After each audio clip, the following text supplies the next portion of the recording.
السلام علیکم ورحمۃ اللہ وبرکاتہ۔ آئیے قرآن سمجھیں۔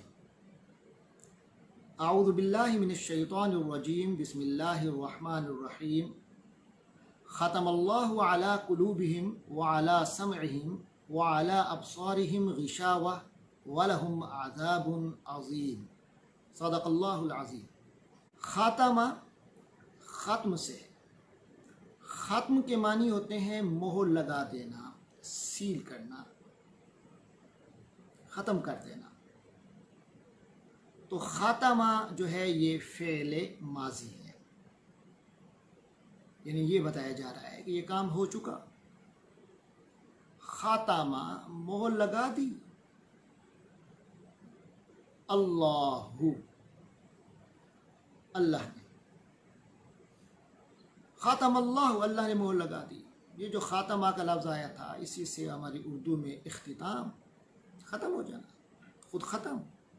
خاتم نبی پاک صلی اللہ علیہ وسلم خاتم النبیین بھی ہیں اور خاتم النبیین بھی ہیں۔ خاتم کے معنی ختم کرنے والا، مہر لگا دینے والا، اور خاتم کے معنی جس کے ذریعے سے مہر لگائی جائے۔ تو خاتمہ، اس نے مہر لگا دی، خاتم اللہ، اللہ نے مہر لگا دی، علی قلوبہم، علی کے معنی پر، قلوبہم دو کلمات پر مشتمل ہے، پہلا قلوب، دوسرا ہم اور ہم کئی بار گزر چکے۔ قلوب جو ہے یہ قلب کی جمع ہے، قوف کے ساتھ، دل ہوتا ہے۔ تو قلوبہم ان کے دلوں، علی قلوبہم ان کے دلوں پر، ختم اللہ علی قلوبہم، اللہ نے ان کے دلوں پر مہر لگا دی، ان کے دلوں پہ بندش لگ چکی۔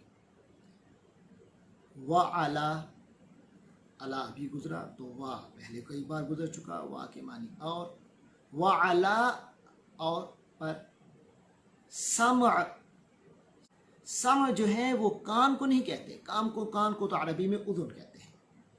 سمع کہتے ہیں وہ قوت جو سننے کی ہے، یعنی قوت سماعت، ہیئرنگ۔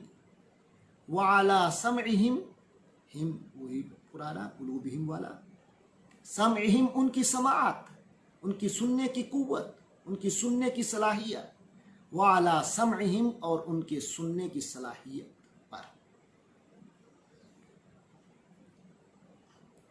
وعلی اور پر، ابصارہم، ابصار بصر کی جمع ہے۔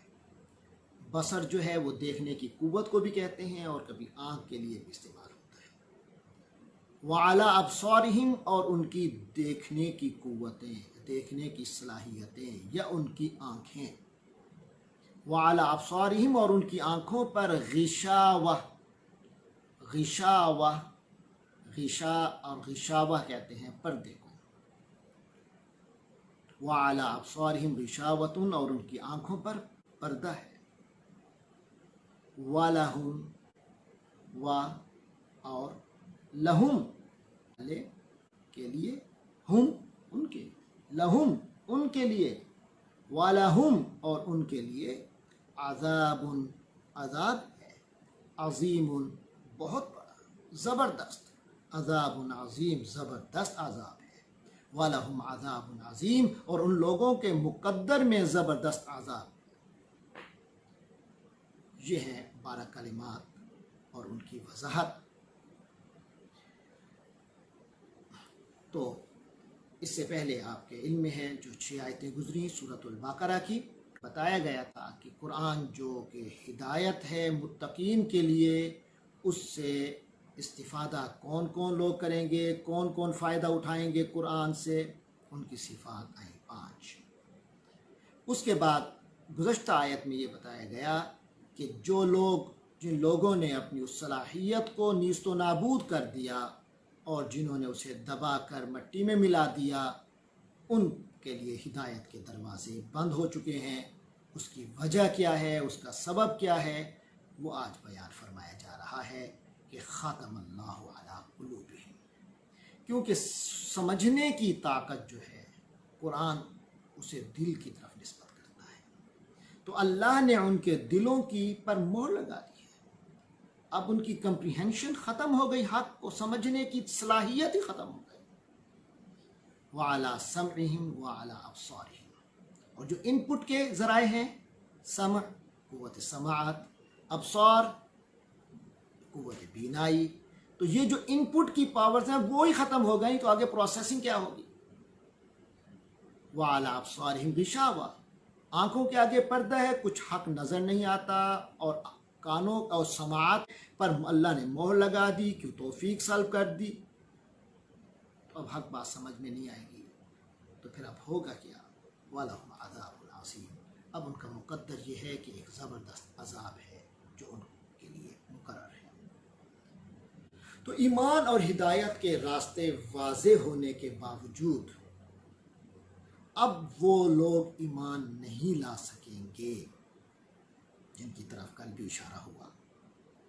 کیوں وہ ایمان نہیں لا سکیں گے؟ کیونکہ وہ حق قبول کرنے کی بنیادی صلاحیت سے ہی محروم ہو چکے ہیں، اپنی فطرت کو مکمل مسخ کر چکے ہیں، اپنے تکبر یا تعصب، حسد یا پھر دنیاوی مفادات اور مادی مصلحتوں کی غلامی میں اپنے ضمیر کی آواز کو دباتے رہے، چھپاتے رہے، مصلحت خیشی کرتے رہے، یہاں تک کہ فطرت کے اصول یعنی سنت اللہ کے تحت اب حق بات سننے، دیکھنے اور سمجھنے کی توفیق ہی ان سے سلب ہو چکی ہے، اور اب صرف ایک زبردست عذاب ہے جو ان کا مقدر ہے۔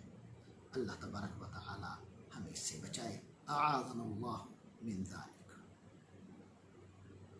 ہم اللہ سے یہی دعا کرتے ہیں، اللہم ارنا الحق حقا وارزقنا اتباعہ وارنا الباطل باطلا وارزقنا اجتنابہ، وآخر دعوانا ان الحمد للہ رب العالمین۔